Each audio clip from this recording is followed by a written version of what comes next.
What's going on, guys? Welcome to the Night of Champions prediction show. It's been a minute since we've done one of these. Welcome back to the rundown. I'm your host. I'm Notorious One. I am Dom. I'm here with a long-time guest, a returning guest, Ringside Steve. I'm here with That's me. Yeah, that's you. I'm here with the man with all the knowledge. I'm here with Strap Facts, and I'm also here with my man, Savage E. What's going on, fellas? Yeah. Thank you for that marvelous introduction, Notorious One. Wherever you find Savage E, that's the place you want to be. And tonight, the E stands for everyone, as in everyone's talking about CM Punk, and that is exactly what I'm here to do. Let's go. My first question to you, Savage. Do you want to be in Saudi Arabia right now? Huh? Do you? Yeah, like I want a hole in my head. That could happen. It could happen, but we're not going to do that because it doesn't matter. What does matter is Night of Champions this upcoming Saturday night, and let's have some fun. Let's do our prediction show. Savage E, we are finally getting to see Karrion Kross get a match. The man is over. He's going against Sami Zayn. Who you got winning this match right here? Oh, man, this is a tough one. I think there's this temptation when they go over to Saudi Arabia to people please, to give, like the baby faces go over. You could say I'm wrong. To the best of my knowledge, it's usually a safer show like that. Not a lot of huge things going on. And in that regard, I feel like it's going to be Sami Zayn, the fan favorite. That's my opinion. That's who I think will go over, and that's the reason why. But I guess it's wide open because Karrion Kross on the rise, right? Karrion Kross is definitely over. We haven't seen much of him on TV. Well, he's been on TV, but we haven't seen him wrestling lately. But I think Sami Zayn, he's definitely going to get the win, especially after that damn sucker punch he threw the other night on Monday Night Raw. Ringside, what about you? Who do you got? I mean, I think it's got to be Sami. It's just, it seems logical. Kross is over, but is he over for real? Is he over in Saudi? Does it matter if he's over in Saudi? Everybody loves Sami. It's an easy win. And then maybe Kross beats him up on Monday and we start again. Who knows? Yeah, could be right. Could be right. Strap Facts, what about you? If anyone wants to know how our predictions tend to run the same way, it's because it's the smart move. We do the smart money here on this show. We're all about inteligencia. I hope that's how you say it in Spanish, because if I'm wrong, I'm sorry. But, Sami Zayn and Karrion Kross here. I mean, have you heard the news about Karrion Kross today? The breaking news? Homeboy doesn't like to take bumps. That's why he doesn't want to. He's not wrestling? What is he, Diamond Dallas Page? You heard that story about Diamond Dallas Page? That when he first came to the WWF, not E, no.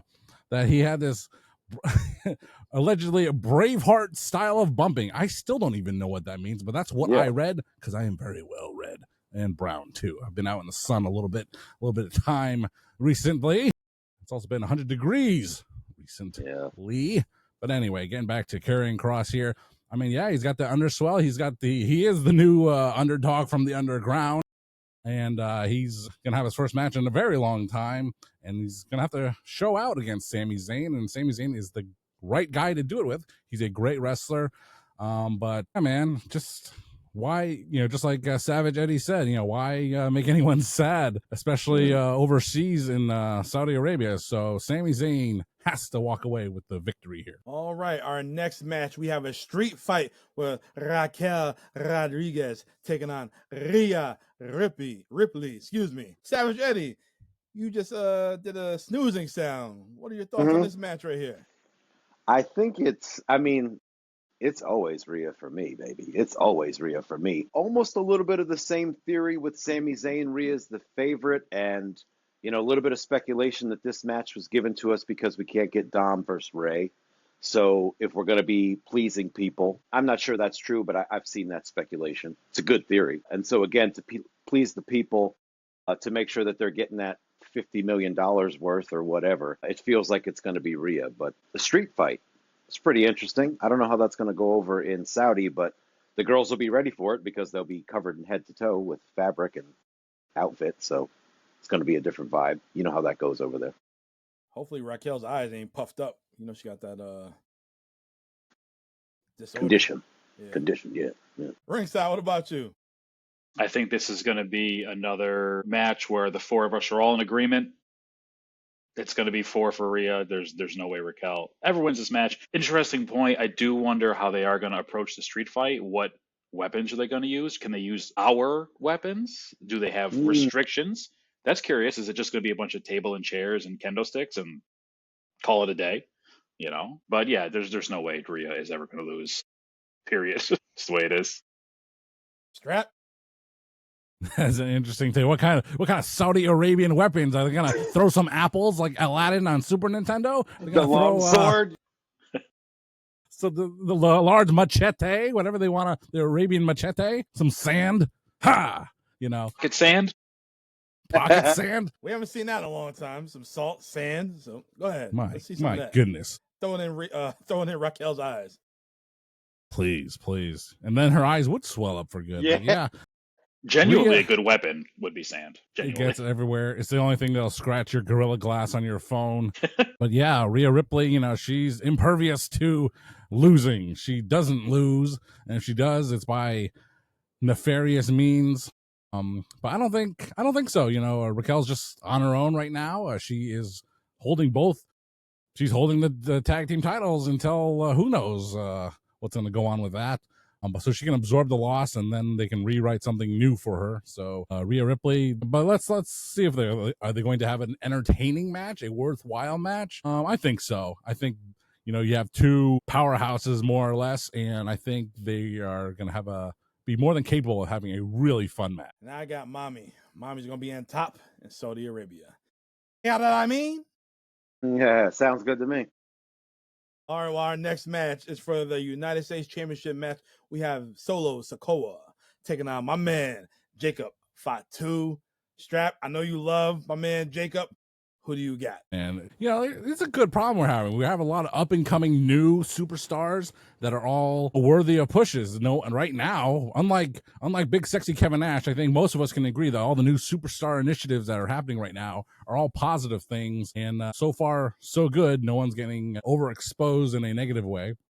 So Jacob Fatu is definitely, I mean, just sneaks in there sometimes, don't you know? And just like me and Dom were, you know, when we hung out the other day, just going all over Jacob Fatu's catchphrases, man, having a great time with that. Not what you mean? So anyway, Solo Sikoa, you know, he showed a lot of charisma at the Money in the Bank PLE, and you know, because like he couldn't be that soldier anymore. Like, he lost that seriousness by losing so many times, losing the Ulu Fala to Roman Reigns. So him showing more character, more personality, even in a losing effort at Money in the Bank, you know, has he lost something? Has he lost that toughness edge? Of course he has, because once he pulled Jacob Fatu into the mix, that gimmick went to him. But can Solo Sikoa recover from that and turn into something new, develop into something new?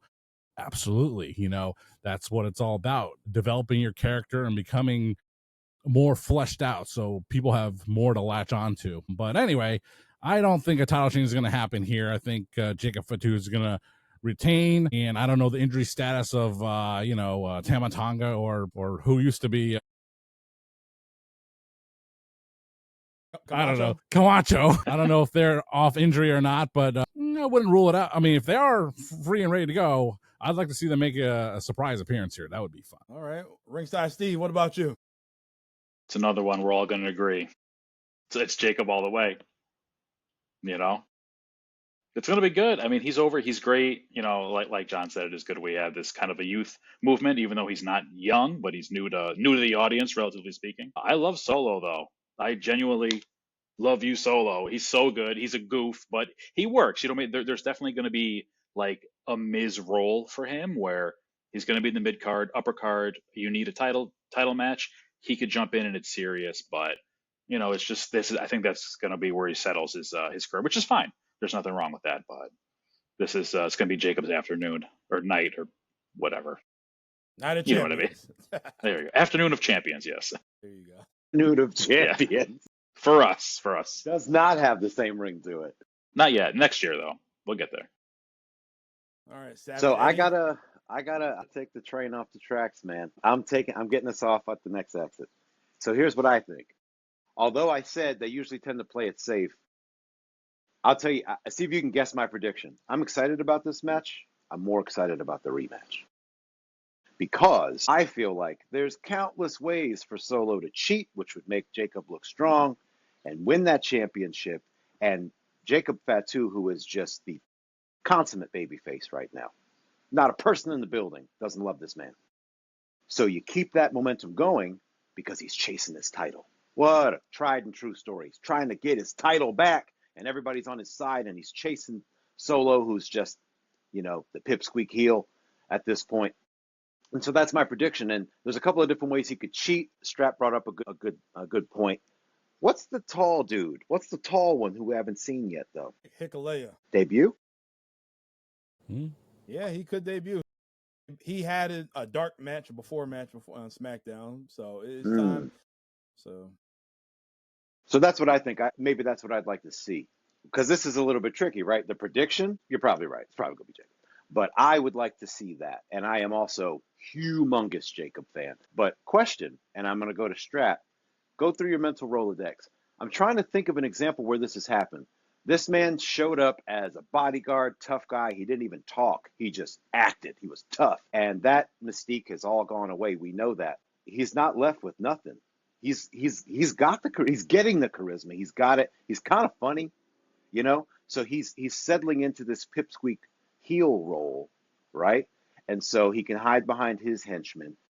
My question is, can we think of another example where this happened, where they were debuted and they were just raw, and now the character that we kind of think of first when we think of this person is not that. It's something else. I have one example that I could think of, but it's not really that close. Khali. Khali showed up and he was just a killer and he didn't talk, and that was all we could think of him. And then they put him into a couple of funny roles because I don't know why, but that's all I'd come up with. You got any examples of when we've seen something like this before?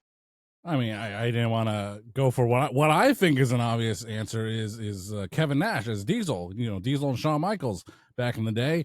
You want to talk about someone who, on first impression, he's the tall, big, he's the bouncer. He's the tough bouncer guy. Yes. And if you think about him now, he's Tarzan and Magic Mike XXL, baby. He's big, sexy Kevin Nash. Main Event Mafia, NWO, the booker of WCW, the smart-ass comment guy. He's not that silent killer like the early Diesel was. So that's the best example that I can think of. That's a pretty good one. And don't forget the finger poke of doom, which they intended that to be funny. They thought that was just going to be it. And man, were they wrong. But yeah, that's good. That's a good example. I mean, they've tried to replicate that over the years, and that's what they called. They called the Diesel role. Even in the Royal Rumble, he threw out so many people at the '94 Rumble, and that didn't. I don't think it truly got replicated until Roman Reigns did it, or he broke the record, or something like that. Many, many, many, many, many years later, and if you want to talk about like tall, big monster dudes that were the bodyguard role, Sid played that role. And I really thought of this guy. His name was Jackson Andrews. I think he protected Chavo Guerrero. I'm not sure. Whoa. But he was just big dummy, Matt Morgan. Big dummy. Matt Tyson Morgan. Tomko. Tyson Love Tomko. Big Tomko guy. What about Eli Cottonwood? I forgot who he protected, but I know he was there. He was there. He definitely was in NXT Season 2. Bam Neely. He was with Edge and those guys for a while. Festus. Well, Festus. Well, Festus was part of a tag team. They were team. teaming. But, Braun Strowman. Braun's a good example, too. Braun, when he came up. Omos. The Black Mask. Yeah. Man, pretty much every big dude, I guess. If I was a wrestler, I would not want that to be my legacy when someone thinks about my career. He was there. He was there, yeah. What about the guy Lucky Cannon, Palmer Cannon? What's that guy's name? Lucky Cannon. Lucky Cannon? Yeah. There was also Palmer Canyon. He was Teddy Long's assistant on SmackDown until JBL took him into the showers and showed him who was boss. The middies ran him off. The best example of this might be who actually had success afterwards, and not because they were funny. Chyna showed up as a tough bodyguard, went on to separate from the person she was protecting, and wasn't a comedian, had a successful career. Well, had a successful run. That's a very good example. Probably the best example after Nash, realistically. Yeah. And what they both have in common is that they took off their clothes. Both of them, Nash and Chyna. Again with the. Yeah. Yep. John just saw a double feature yesterday, so it's fresh on his mind. It was only $5. Your new name is Magic. I know. Nice. It. No, you don't. So you got Solo, Savage. I want Solo. I got Solo. I'm pulling for Solo. Even though I love me some Samoan Werewolf, in this instance, I'm pulling for Solo. In the interest of a good story, I'm pulling for Solo. All right. And as for me, this match is going to be all gas and no breaks with it. It's going to be hard hitting, and they're going to get their work in. Is going to debut Hikulea, and the match going to end in a DQ. And my man Jacob Fatu is going to be the winner. You know what I mean? Because it seemed like every single time Solo has a big match, he keeps debuting somebody brand new. Jacob had a match. He debuted Jeff Cobb, JC Mateo, whatever his name is. So he's going to have his own little group right there. Rikishi needs to get off the podcast and have some more kids because Solo's running out of people to hide behind. We're literally going to have a Tongan dynasty. Yeah. And they're probably going to turn on Solo later on. And then you can have the Tongans versus New Age bloodline, whatever you want to call it. But as a matter, that's later on. But Hikulea is making a debut. Yeah. We're not ready for NWO 2000 territory yet. And don't forget, they also got a set of twins, the Tongan twins, they can sign too, females. So they out there. Yeah. Definitely can do it. So I got Solo. You know what I mean? All right. So we have the final for the Queen of the Ring, and the winner of this Queen of the Ring tournament is going to SummerSlam to face their brand's heavyweight champion. It's either going to be Io Sky or it's going to be, who the hell's the other champion? Tiffany Stratton. Yeah. I also forgot. It's Tiffy time. It's Tiffy time. Well, we have the beautiful Jade Cargill taking on the returning Asuka. And I'm going to say this right now. It's going to be Asuka and Io Sky at SummerSlam. I want to see that match between Io and Asuka at SummerSlam. That match could have like a big money vibe to it whatsoever. And if Jade was going to win, which she's not, Naomi is going to interfere that. That's my thoughts. Ringside, what do you think? Very similar. This is probably the only match on the card where I was looking at it and I couldn't just immediately pick a winner. But I do think it's going to be Asuka because they'll have a huge match at SummerSlam. It's going to be great. We know that, Io and Asuka. There's no doubt about it. Jade is a star, but she's still not a great wrestler. She's not going to carry a good match, even though Tiffany's very good in her own right. That's not going to work, I think. You know what I mean? And maybe Naomi will be there and she will interfere. I think that's probably the easiest way to protect Jade, even though losing to Asuka is no slight against your career because it's Asuka, right? Yep. So I think we got to go with Asuka on this one. That's 2 for Asuka. Savage Eddie, what about you? I got to be on you. To be honest, this is probably where I'm going to use the restroom. I never connected with that. Yeah, it's hot take time, baby. I never connected with Asuka. Nothing against her because I do agree she's good. And you ready for the hot take? I think Jade Cargill is so boring that I would rather watch Asuka wrestle Jade Cargill's outfit than wrestle Jade Cargill. I don't care who wins this match. Strap, what do you think? I'll watch it. I'll accept good reasons for not liking someone, not just, I just don't like him. Well, explain yourself. I can't. Well, I never connected with Asuka. Yeah. And Jade, I have a very specific reason against Jade. Dom's heard my hot take on Jade before, but I just feel like, a lot of the successful ones, they make it to Hollywood, and you do really get the sense that they don't necessarily begrudgingly go on to Hollywood and, reluctantly leave wrestling to go make more money and get more mainstream fame. However, you do always genuinely believe the sense that they want to continue to be present in the WWE universe and they will come back. And I have just always felt since Jade showed up in AEW that she was just waiting for Hollywood to notice her. And this was a good way for it to happen. I just can't get on the Jade train. I'm sorry. That's the hot take. But her outfits are fire. They're revealing. Always appreciate that. Yep. So you got Asuka? I got a bathroom break is what I got, sir. He's got a no contest for him. Respect the idea you guys would. I do respect what you were saying, though. And I do think Asuka. All right. Yeah, I'll give you a prediction. Strap facts. Well, Man, what a panel we have here. A very smart panel we have here on the It Doesn't Matter podcast. But yeah, Asuka making her grand return, and it's hard. Why would you beat her at this point in time? But who can afford the loss? Jade could afford the loss for sure, because you have all those built-in excuses. You have the Naomi doing something dastardly to her, but then you could also flip that and say, well, Jade could win, and then Nate. Well, yeah. Not that night, obviously. There's nothing for Naomi to cash in on that night at Night of Champions. But yeah, Asuka has the momentum. She just returned from injury. She hasn't sucked in the ring like some people do when they come back from injury. So she's got to take it and do that match that Dom has been dreaming about. Asuka and Io Sky, and yeah, once that was presented as an option, I was like, that would be awesome in my opinion. So let's go with Asuka for the Queen of the Ring. All right, now for the men. Whoever wins the men's King of the Ring will receive a title shot at SummerSlam again. This time it's going to be for the SmackDown title. That is the John Cena title. We have the Viper, Randy Orton, taking on the American Nightmare, Cody Rhodes. Ringside Steve, let you kick it off. Randy Orton will be the King of the Ring because he has never won it before. He's towards the end of his career. It's probably the only thing he hasn't done, right? Him and Cena have never had a one-on-one match at WrestleMania. They've never had a one-on-one stadium match. So at SummerSlam, they're going to have their one-on-one stadium match. It's not going to be at WrestleMania, but it's still going to be in front of 70,000 people. Since they haven't had that before, this is the absolute last time they're going to be able to do it. So that's why Orton's going to win. And he's not going to win runner-up 2 years in a row for King of the Ring.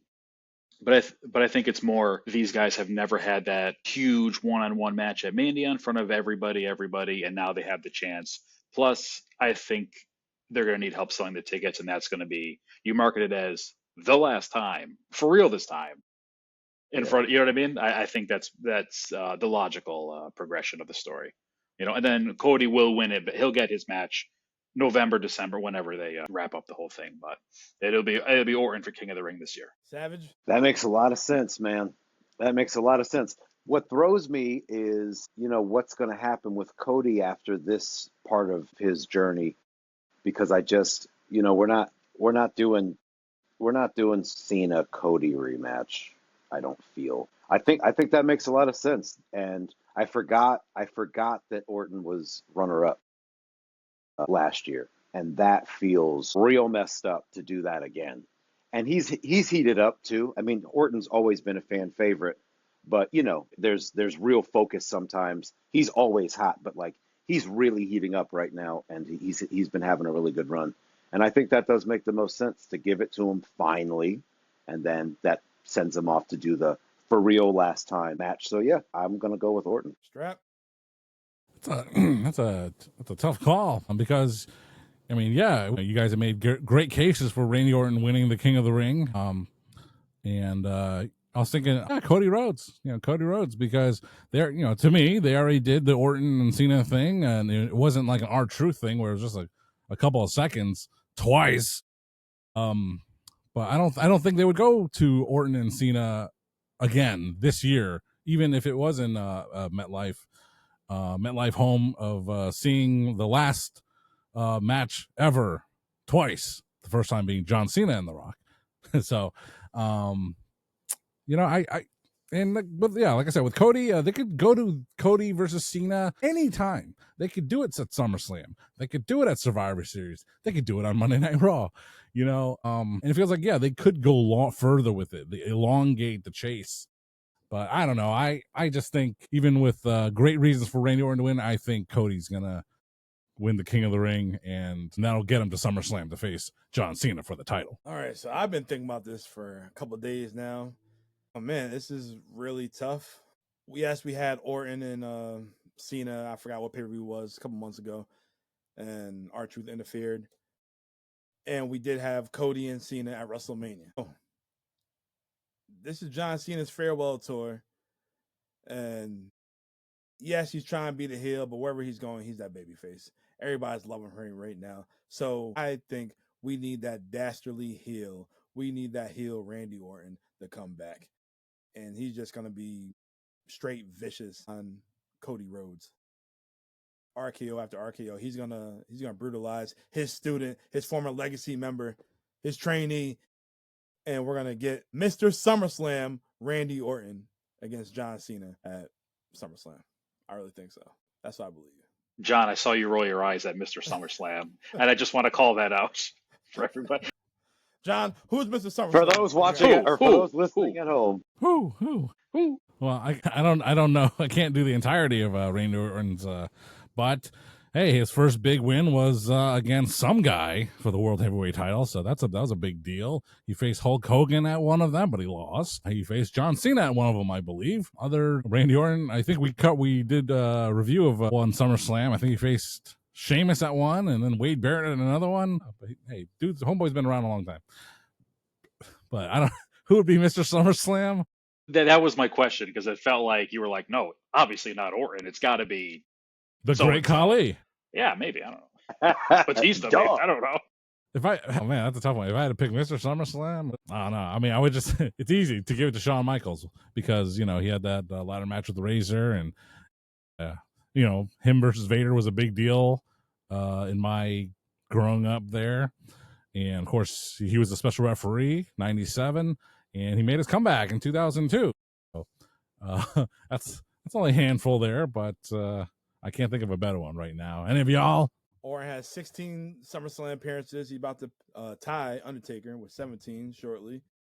Yeah, but he's Mr. Survivor Series, so if you got to choose, it goes to Orton. He's Mr. WrestleMania, Undertaker. Damn. Yeah, I guess that would be true. I'm trying to look it up right now. 1 second. Yeah, I don't know. It's probably like RVD or someone we're not even thinking about right now who just had 8 years in a row of bangers and we just can't remember. Yeah. All right. Actually, Brock Lesnar had a very long string because, he'd have his Mania match, take a big break, and he'd come back for SummerSlam. So he had a bunch of SummerSlam matches. John Cena, CM Punk. I think he faced Triple H at one of them, right? And that was the perfect storm. All right, I got Randy Orton's SummerSlam history. 2003, the Elimination Chamber match. Kevin Nash, Chris Jericho, Triple H, Shawn Michaels, and Goldberg. 2004 for the World Heavyweight title, Chris Benoit. 2005, The Undertaker. 2006, Hogan. 2007 for the WWE title against John Cena. 2009, defending the WWE title against John Cena. 2010 for the WWE title against Sheamus. 2011 for the World Heavyweight title, Christian. Ooh. Yeah. 2013, he cashed in on Daniel Bryan. 2014, Roman Reigns. 2015, Sheamus. 2016, Brock Lesnar. 2017, Rusev. 2019 for the WWE title against Kofi Kingston. 2020 for the WWE title against Drew McIntyre. And 2021, he teamed with Matt Riddle for the Raw tag titles against AJ Styles and Omos. Wow. Boy. I mean, there's the answer. It almost feels like they've been booking him to become Mr. SummerSlam since he got to the company after that list that you just read. John, you want to cover that next month? Nope. Thanks. Oh, man. So we got 2 John Cena matches, 2007, 2009. Cena win both of them? Do you remember that? I don't remember most of those matches in general, except for like the first 4. I'm like, yeah, I remember all those and who won and everything. After that, it's a crapshoot. I got nothing. No opinions on those. Let me see. I remember a few of them. Did he beat him at 2007? Cena 2007. It almost feels like they have to call this out and have him win and like mention all of these. They could if it fit the narrative, but maybe it doesn't. At least a mention. I mean, because they're good about that stuff. So Orton beat him in even 2009. if it's just part of color commentary. Orton beat him in 2009 for the title. So there you go. This will be the rubber match, all-time SummerSlam for the title. I think it's writing itself, if they didn't think of this already. It said had Orton got himself disqualified or counted out for the second time, he would have lost the championship. Can you remember the last time, I think before this pay-per-view, they had a match. It was real good. It was a good-ass match, long-ass match, and Randy Orton at the heel, 2009, his heel run. How the match ended, Orton slapped the hell out the referee. Do you remember that shit, John? Mm. Yeah. Yes. So this could be the rubber match for SummerSlam. I dig it. I'm glad we went down this rabbit hole and figured this out. Oh my We can goodness. still relive it if you want to next month. Yeah. All right, so Strap's the only one with Cody Rhodes. Weird up. Nita would be so proud. All right, well, our main events for the WWE Championship, we have CM Punk taking on John Cena. Well, go ahead, Strap. No, I just think it's funny. It's like we're all talking about, so-and-so versus John Cena. Oh, yeah, CM Punk's fighting for the title, too. What about this guy? The real Mr. SummerSlam, CM Punk. No. But, okay, so yeah, I mean, I can only imagine that this is going to be their only matchup. They're not going to have any rematches or anything like that. So I can only hope that it will, they wrestle each other many, many, many times. And I can't recall all of them either, but I can only guess that they were good to great each and every time. So John Cena isn't the performer that he was. CM Punk, he's held his end of the bargain lately, but he's had capable opponents. Can CM Punk carry John Cena to a more than serviceable match? We shall see. He is the best in the world, after all. But I have high hopes for this match, and I hope it delivers. But as for who's going to win, CM Punk ain't winning the WWE title. No, sir. No, ma'am. No one at all. John Cena wins. Ringside, Steve, who you got? I got Cena in a boring match with a kick to the nuts and that belt shot, and then we're all going to go home unhappy like we will the rest of the year until he loses the title. I don't even care about this match. It is, which sucks. Wow. Yeah. Cena's just, he don't got it. He can't do it. He waited too long, and now he is, I don't want to say he's ruining wrestling. That's not accurate, but it ain't good. But don't give him what he wants. I know. He wants you to say that. Ugh. I Friggin' don't. Mark. Ringside, what do you think about the modern? Is it working? Is the modern Cena heel character working? He's cut 2 promos where I believed him that he was a bad guy. Everything else, it's the same delivery, the same cadence, the same tone as every other Super Cena promo. And it's just like he's acting as a bad guy. Like, I'm supposed to be the villain, so I'm going to do it. And it doesn't translate. I like that they tried it, or they're trying it, but it's fallen flat for me personally. I can't speak for everybody, but he was never going to get booed, unless he really beat the shit out of R-Truth. And if he was doing real dastardly things to really get himself hated, and no one's going to boo him. And they're still buying $800 belts and $50 t-shirts in every city in the world. It's just didn't work. And I think it's maybe too little too late, unfortunately. At least they finally tried it. You know what could have gotten him that heat if he cut off R-Truth's braids. Yeah. Right. Yeah, I would have. Yeah. Wow. Ouch. Too much heat. Too much heat. Too much of a good thing. He'd be Muhammad Hassan. Not as much heat in my hot take about Jade Cargill, but still pretty hot. All right, so I looked up the win-loss record between CM Punk and John Cena. They have 14 singles matches, and both guys have won 6 matches, and 2 of the matches ended in draws. Interesting. Yeah. Wow. So A lot of rubber. Rubber. Something else they could bring up what they won't. As part of a longer storyline. But I agree. I don't think that they're gonna this is it. This is it. You got CM Punk to come for this. You got to give the Saudis their money worth, and so it just feels like that's what's going to happen. So who you got, Savage? Well, I do see a Cena victory because I do not see Punk winning the championship. I mean, what a giant wrench that would throw in, Cena's final run. And although CM Punk may not be Mr. SummerSlam, it certainly is the summer of Punk. So you have to keep him strong. And so, the easiest way to do that, if they want to go ahead and hit repeat, is the kick to the nuts and then the title shot to the head. Or the title to the head. Yeah, man. I mean, I don't know. I feel like the stakes are high, and both of these men will understand it. There's a little bit of phoning in from Cena, just a bit, but I don't think it's for malicious reasons. He is trying to protect himself to the point where everyone is babying him. He's babying himself. But somebody that I think understands that and can work with that is Punk, who himself used to be faster, who himself has seen better days. So I feel like there's some similarity there, some understanding there. And I think that I think that they can surprise us with a meaningful match. We're not expecting either of these men to go off the top rope. We never do. And so, it will be a brawl, a lot of psychology, which they're both pretty good at. I think it's funny that we've gotten ourselves to a point where CM Punk's got to be or where Cena has to be carried through a match, but it's always the heel who does that. My ass still hurts because I'm extremely butthurt that they had CM Punk lay on the ground for 9 minutes. 9 minutes! What the heck? But anyways, it doesn't bother me too much. I'm just saying that pipe bomb recall or callback, that was pretty genius for a couple different reasons. I mean, it's nostalgic. CM Punk can hang his hat on that pipe bomb forever. If he never came back to WWE, if he never came back to wrestling at all, we'd still have fond memories of that. It defined his career. It still does. So he's hung his hat on that for a long time, rightfully so. And so the troll move to do it to him, really good way to get heat for Cena, who has been acting like a bad guy. I swear I've been saying forever, since the first time people were really talking about, like, what if Cena went heel? Or wouldn't it be cool to see that? Or maybe he needs to go heel because he's a little stale. I always said he does not have a mean streak. He does not have a believable mean streak. Verbally, to come out with the chain around your neck and rap about how somebody, is corny, like, that was believable, but that was still kind of funny, and it still could have always been a face move.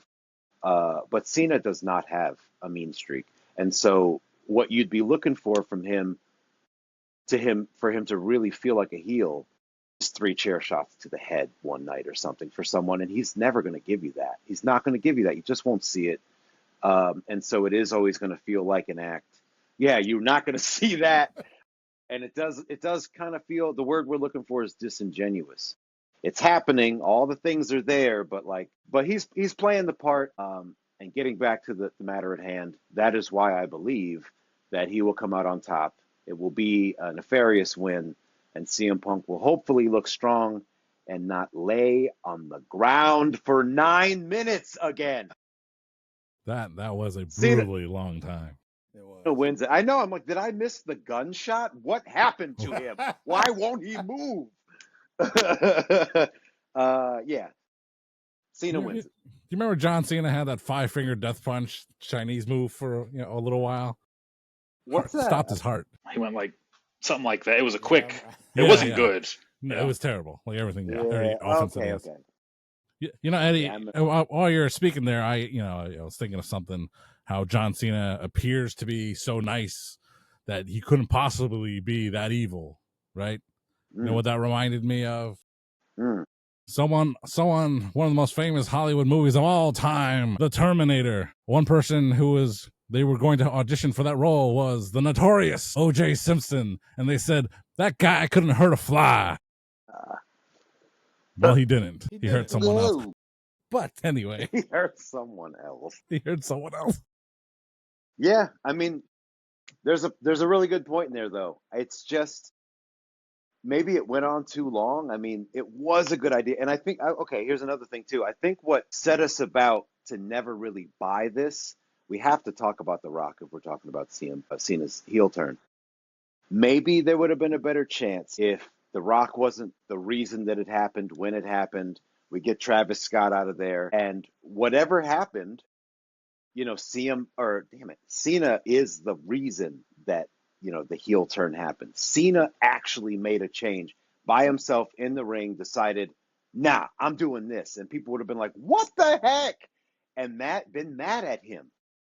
But no one got a chance to be mad at him. We were just supposed to be mad at, The Rock. And now The Rock is gone and we're left with the afterthought, the result of The Rock's heel turn, which wasn't a turn because he was already a heel. So from the jump, it was just not catching, and it still hasn't really caught. The reverse pipe bomb, him stealing CM Punk's special was pretty good, but All right, well, basically it's unanimous. John Cena's winning. Point blank. Cena wins it. Cena wins it. His last time in Saudi Arabia, unless he's doing some video promotion, some movie promotion. But that's about it. You're not going to see John Cena out there anymore. You might see that you might see CM Punk out there one more time, but well, now that they got Punk for the first time out there, I mean, floodgates are open. He's got no excuse not to go ever again. You know what I mean? That blood-sucking money. Yeah. They just say, oh, hey, do you want to fight Orton for the title in Saudi? Do you want to fight Goldberg for the title in Saudi? Like, why not? He can fight anybody now. He's already going. That's a good point. The thing is, they're not officially saying that this is the, like, they're not really touching that we know. It's, if you want this, you got to follow me to Saudi. And so we just have to say, all right, that's why he's going. And it's kind of like a read between the lines sort of thing. If they come back around and they do what you're saying, they have to say, we know you didn't want to go to Saudi last time, but you did for the championship. You know what I mean? And I just don't think they'll actually say, because they haven't yet, right? Yeah. They haven't actually said. I don't think they would actually bring it up on Yeah, TV. There's yeah. no way, This was a pretty clever, that was exactly what that was. If you're smart and you read between the lines, you know exactly what was happening. If you want it, and of course we can say, well, it's tempting to, that's a pretty big carrot to put out there, the championship from Cena. But if they do what you're saying, then they kind of have to acknowledge it, or they'll just keep, treating us like we're idiots. But that's another point I wanted to make too. Punk, fully aware of this, that we all are aware of this. I think he'll be a little motivated to put on a good show. I feel like he wants this to be worth it. I feel like CM Punk's thinking that way. So I'm holding out hope that they can give us a pretty good match that won't put us to sleep or make us want to leave early. But definitely Cena takes it. Do we think Punk is going to join them for the big royal family dinner they do every year? Yeah, he's going to be the master of ceremonies. With all the dignitaries and Nick Khan and Triple H, they all sit around the table and eat. Is he going to go to that too, or is he just going to hang out in his hotel by himself? It depends on what his contract look like. Because are these kind of like one-offs? It's not built into anyone's contract that you'll be at in Saudi. Maybe I don't know how that works. I know whenever they go to the Saudi, there's always pictures. It's like, oh, Taker and Vince and Triple H were with the Prince and with all the guys in the hierarchy and the family and the government. It's like, is Punk going to go to that? How much of a hypocrite is he going to be this weekend? Yeah, Because that's what I want to know. I'm very curious. But Much is he going to sell out? He's doing his job, so you gotta do what you gotta do. I get it. You feel some type Well, of way the with job everything? is in the ring, though. Like, for real. They're paying $50 million for everyone to come. So, like, we also got to hang out and have dinner with you. It's nuts. And I got to say, it is his job. Going over there to have this match, that's business. That is in an effort to sell tickets. I feel like making him go to dinner is an effort to humiliate him. And if we see pictures of him at dinner, I mean, we know just how Paul Levesque still feels about him. I'll say that. It'll be very funny. I want it to happen because I think it's funny. I think the hypocrisy is funny. You know what I mean? I'm just here for the meltdowns. His face the whole time is a meme, because if he's forced into that room, he's not going to enjoy it. He really won't. So we'll probably see that in the pictures. So fingers crossed. Hopefully. Fingers crossed they humiliate him, because and they only serve Coca-Cola at the Royal Palace. Only Coke, yeah. What a turncoat. More humiliation. That's good. Hey guys, any final thoughts? That's it. I think it'll be a decent show, all things considered. You know what I mean? I don't think it's going to be an all-time banger, but yeah, it's a good way to kill a few hours on a Saturday. I'll be tuned in, that's for sure. I ain't missing that one. I'll be damned. Well, regardless of how the premium live event actually ends, I will dare say this has been the best prediction show the It Doesn't Matter podcast has ever produced. So thank you, Savage Eddie. Thank you, Ringside. Thank you, Notorious One Dom. And thank you to Strapfax himself, the wrestling god. So humble are the Strapfax. Dom? All right, guys. Well, thank you for being a part of this show. We will definitely do it soon. We got a lot of shows coming up. We have Saturday night's main event. We got AEW All In, All Out, whatever the hell it is. Me and John will be there. We'll talk about that too. We're going to be all over. It don't matter. A lot of good wrestling. We got WWE Evolution. They're bringing it back. So I like for you guys to be a part. And until then, I'm Notorious One. I am Dom. I'm here with Stratfax. I'm here with Ringside Steve. I'm here with Savage Eddie, who's going to close out the show with one more promo. Oh, is he? Well, let me tell you something, Notorious One. I got one thing to say and one thing only. Rest in peace, MJ. We love you, Michael Jackson. Nice. See you guys soon. Boom. Boom.